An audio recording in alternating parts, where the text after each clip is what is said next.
Welcome in, everyone. Ready to dive into some incredible writing? Absolutely. I've been looking forward to unpacking this one. Same here. We're tackling Arundhati Roy's The God of Small Things today. But just a heads up, we're sticking to some killer excerpts, not the whole shebang this time. Yeah, those excerpts are dense, though. Right, even those little snippets, you can tell there's a lot to unpack. Family drama, societal injustice, all that good stuff. Wrapped up in some of the most incredible prose I've ever read. Seriously. So before we get ahead of ourselves, the story unfolds in Yemen, India.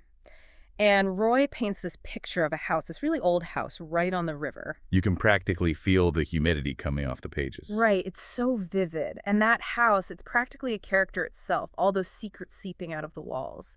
Practically bursting with history. You get that sense from the excerpts, too, right? Totally. And that sensory detail, it's everywhere. You can smell those spices, almost hear the river rushing by. It's like you're transported right into the heart of it all. Exactly. And speaking of heart, we can't forget the family pickle factory, Paradise Pickles and Preserves. Did that imagery stand out to you at all? Oh, absolutely. It's like this simmering pot of family drama, sweet and sour, with a little bit of decay bubbling under the surface. That is such a good way to put it. But we'll get into all that family drama soon enough. First, let's meet the players, shall we? We've got Esta and Rahel, twins, but not just any twins. Roy calls them two-egg twins. Hmm. And their connection, it's at the core of everything. Have you ever encountered a dynamic like that before? It's so unique and so central to how the whole story unfolds. It's really fascinating to see it play out. Definitely. And then there's their mother, Amu. She's dealing with a lot. Divorced in a society that just does not let that go. You can just feel the weight of those societal expectations bearing down on her, can't you? Oh, absolutely. And she's trying to build a life for herself and her kids. It's a lot to handle. And then we have Chaco, Amu's brother. Ah, yes, the pickle magnate himself. Right, running that family business. But he's a bit of a walking contradiction, wouldn't you say? Calls himself a Marxist, but His actions don't always line up with his words, do they? exactly. And Roy is so good at capturing that hypocrisy, not just in Chaco, but in so many of the characters. It's that gap between what we say and what we actually do. It's so human, so relatable, even when it's frustrating. It's definitely one of the things that makes her characters feel so real and complex. Absolutely. Okay, can't forget Baby Kochama.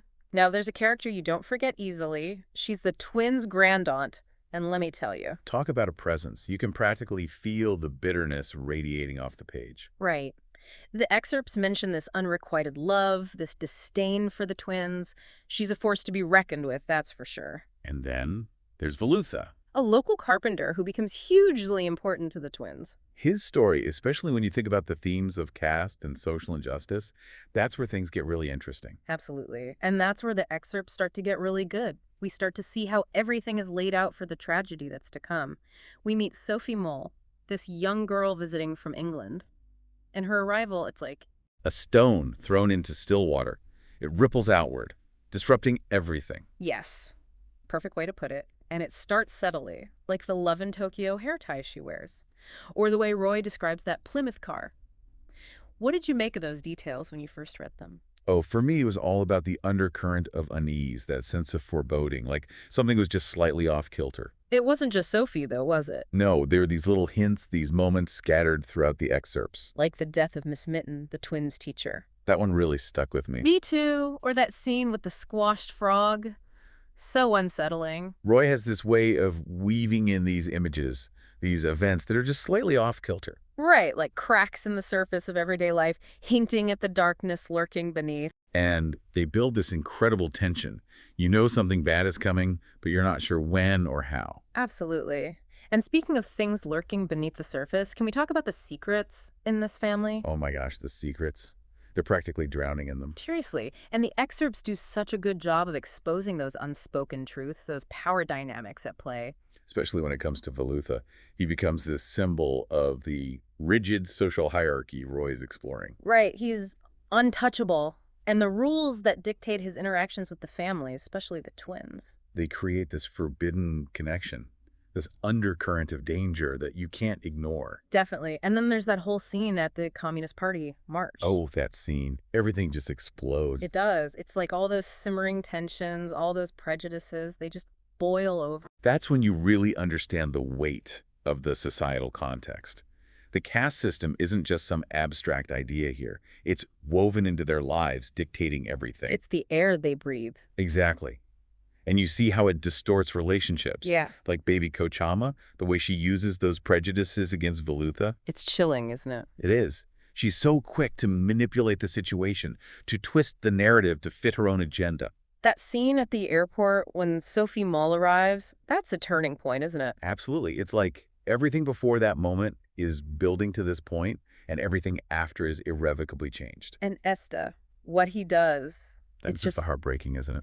it is. This is a child trying to protect the people he loves, but his actions have these huge consequences. It's a perfect example of how easily innocence can be lost, Yeah. and the impact it has on Esta, but also on Amu. She's already carrying the weight of the world on her shoulders, being a divorced woman in that society, trying to raise her children on her own. And then this happens. It just adds another layer of impossible expectations and judgments. It's a lot.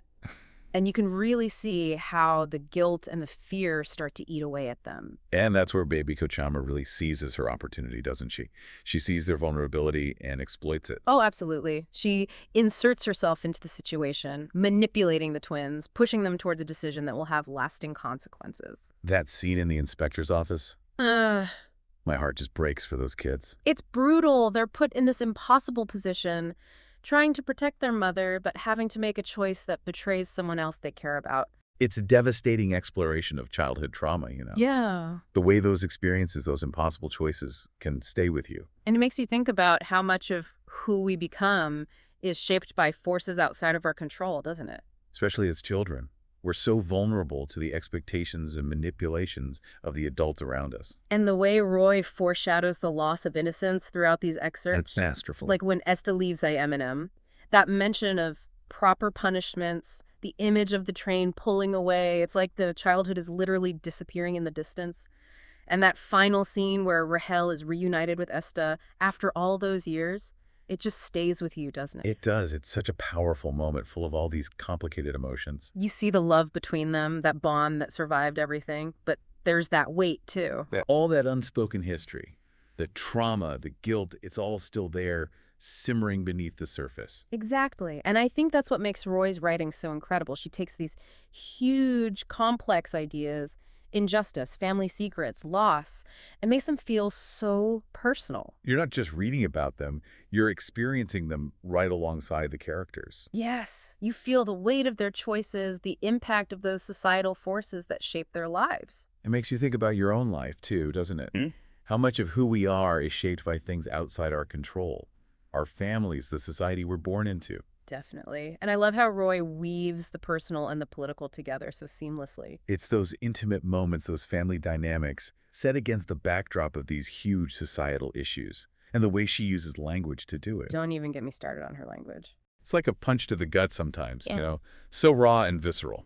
It's the kind of writing that stays with you long after you finish the book. It makes you question everything. It makes you see the world differently. Yes. And for me, that's the mark of a truly great writer. Someone who can make you feel that deeply. Absolutely.